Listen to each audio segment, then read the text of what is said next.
শুনো, আগামীকালকে আমার মেয়ের এনগেজমেন্ট, বুঝছো? খুব ভালো জামাই পাইছি মাশাআল্লাহ। টর্মি সব বাদ দিয়ে দাও, ঠিক আছে? তুমি বাজায় রাখো, আমার তো আরো অনেক বাজার আছে, বুঝছো না? আমি বাজার কিনে আসতেছি। আগামীকালকা আমার একমাত্র মেয়ের এনগেজমেন্ট, ফল দিতে হবে। কমলা দাও 5 কেজি, সবুজ আপেল দাও 3 কেজি, বেদানা দিবা 5 কেজি দাও, ফুল দাও 4 কেজি। এগুলা সব রেডি করে রাখো। মালটাও দিবা, করে দিয়ে দিও। কালকে দুপুরে কিন্তু তুমি আসবা আমার বাসায়, তোমার দাওয়াত। আর একমাত্র মেয়ের এনগেজমেন্ট মিলে কথা, বুঝছো না? অনেক মানুষ আসবে, তুমিও আসবা। আরে কই গেল এই রাতুল? এত চিৎকার করতেছো কেন? কখন থেকে আইসা ডাকতেছি, শুনে না? ধর মাছটা ধর। আর গরু মাংস কো? তো মাংস পাঠাই দিতেছে, ফলমূল কই? ফলমূলও আসতেছে। দামালছি আরে এই দুপুরবেলা কোথায় যেতেছি? একটু ইম্পর্টেন্ট ক্লাস হচ্ছে তো, একটু ক্লাসে করে আসি। আচ্ছা ঠিক আছে। আচ্ছা শোন দাঁড়া, 1000 টাকা রাখ। রিক্সায় যাবি, রিক্সায় আসবি, বুইটা তো রোদ্রে কালো হয়ে যাবি। যা। আচ্ছা। মা, আজকের মাছের মাথাটা আমি খাবো। এই মাছের মাথা তোমার বোন খাবে, তার জন্য ভালো করে রান্না করবা। সবসময় এমন কেন হবে? আমি কবে পাবো? গরমে চা খেয়ে খাই। তুমি জানেন কি এখন খুব বেশি জোর। তাহলে গরমের ভিতরে চা কেন খাচ্ছে এটা রহস্য উন্মোচন করবো। ইমন, কালকে আমার এনগেজমেন্ট, তুমি আমার সাথে ফাইজলামি করছো। এঙ্গেজমেন্ট মানে তো হচ্ছে কি বাসা অনেক আয়োজন হবে, তাই তুমি কিন্তু বেশি বেশি খেয়ে ভুলে যাও না, বুঝছো? মানে পরে তো আমার আনরোমান্টিক বলবো, ওভাবে করে দিতে পারি না। তা তুমিই বলো যে এই সময় এসে আমি এখন তোমাকে কি বলবো? ভালোবাসবো, আসো তুমি আসো। ফাইজলামি না, আমার মাথা একটু কাজ করতেছে, তুমি একটু বলবা। আমার বুকটাকে নিজের বালিশ মনে করে এখানে মাথা ঠান্ডা করো। আমরাও শ্বশুর শাশুড়ি হয়ে যাচ্ছি। ঠিক কয়েকদিন আগে চলমল পায়ে মেয়েটা হাঁটা শিখে, আর সেই পা দিয়ে বাড়ি ছিল। মেয়ে বড় হলে শ্বশুর বাড়িতে তো দিতেই হবে। আমার মেয়েটা সুখে থাকলে আমি চিন্তা করি। রাজ্যের ছেলেটাকে যতটুকু দেখলাম মন্দ লাগেনি কোনো দিক থেকে। তবে আমাদের মেয়েটাও কিন্তু বাকি আছে, এখন পর্যন্ত সে কোনো সম্পর্ক। সবাই সেটা জানে। আসসালামু আলাইকুম। ওয়ালাইকুম আসসালাম। কি খবর মেয়েরা? ভালো আছেন?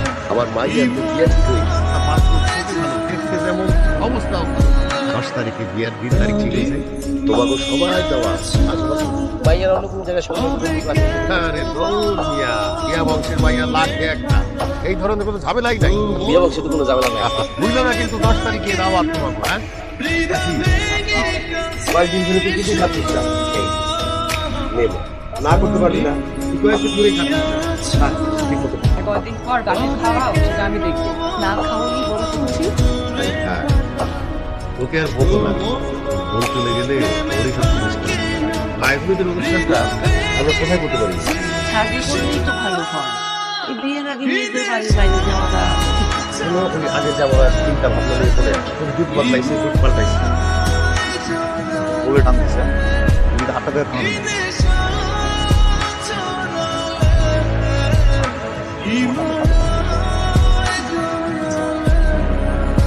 বলে দিতেছি, বুঝছো? ওনার ফ্রেন্ড আছে, ওর কাজিনের বাসা, ওখানে আমাদেরকে নামাই দিই, তারপরে ওরা সবাই চলে আসবে ওর বাসায়। নাবিলাগুলো খুঁজ পেলি? বান্ধবীদের বাসাটা খুঁজলাম আব্বা, কারো বাসায় চাকুকে পেলাম না। তুমি লাই দিয়ে দিয়ে মেয়েটার মাথায় তুলছো, এখন বুঝো? আমার মেয়ে কোনো খারাপ কাজ করতে পারে না।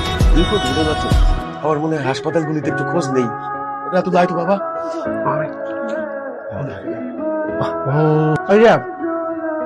হ্যাঁ, আপনারা ফটো দেখতেছি, আসেন আমার সাথে। আপনারা বসেন, আমি খাবারের ব্যবস্থাটা করি।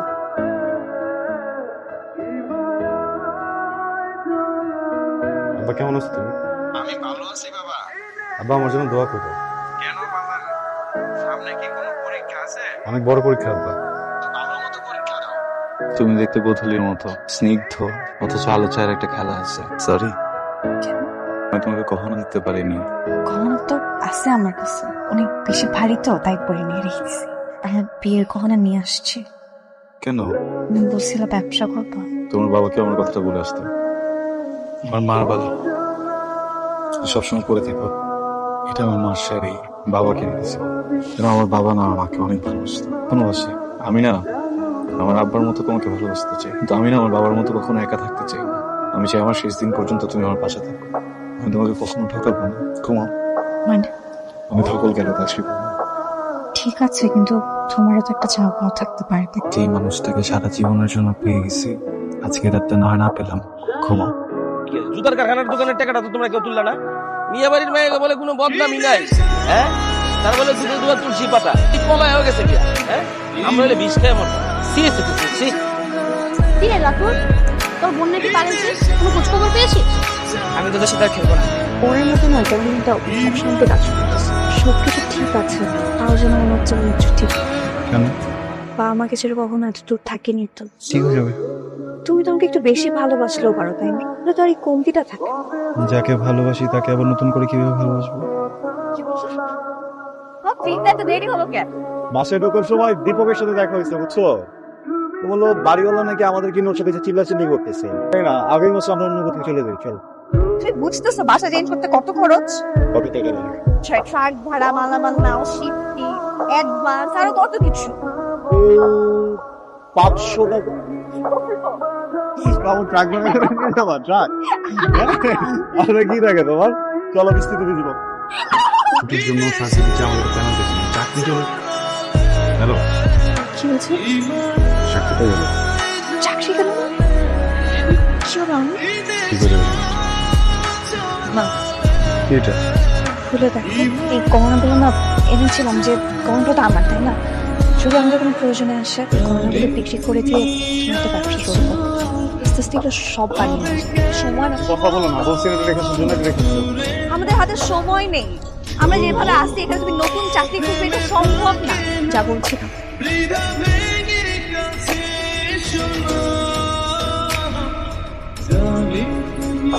হ্যালো, কে বলছে? মাথা ঘুর। চাকরি হয়ে গেছি। যখন বাসায় থাকতেছি হঠাৎ করে বুঝছো দিয়ে বলে যে কালকে থেকে আমি জয়েন করতে পারবো না। কি মন খারাপ? কেন মন খারাপ? কখনো তো বিক্রি করে দিচ্ছি, বিক্রি করে মিষ্টি নিচ্ছি। এই যে আপনার সব কিছু কিছু দিচ্ছে। কি হয়েছে বলো তো? কি হয়েছে বলো না প্লিজ। আবু কি হয়েছে?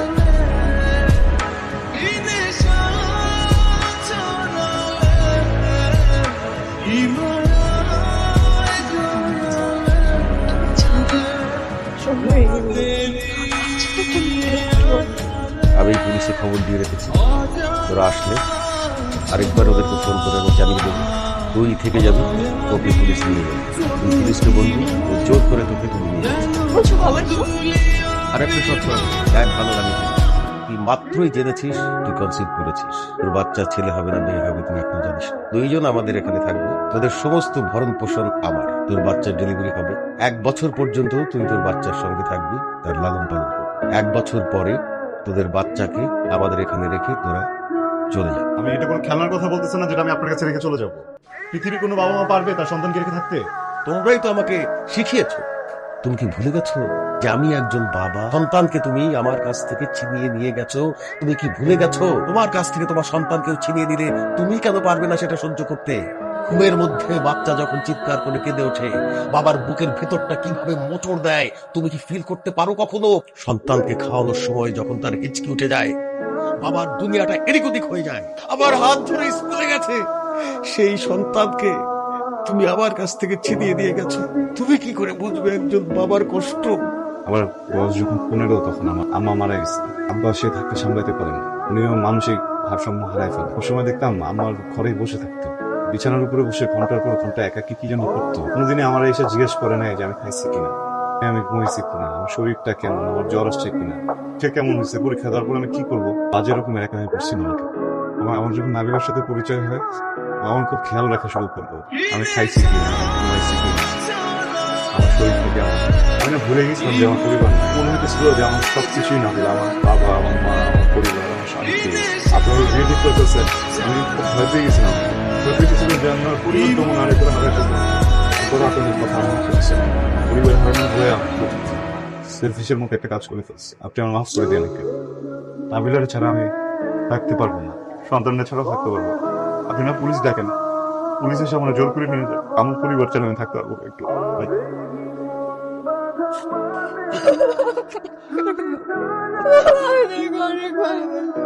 আমি নাম বুঝে কষ্ট সন্তানের জন্য একজন বাবার কতখানি পড়ে কতখানি চলে যায়, চলে যাওয়ার পরে আমার খুব কষ্ট হচ্ছে। আমার মনে হচ্ছে আমি একটা বড় মানুষ। তোমার পরিবারের মুরব্বী স্থানীয় কাউকে নিয়ে এসো, তার সঙ্গে কথা বলো। অনেক বিষয় জানি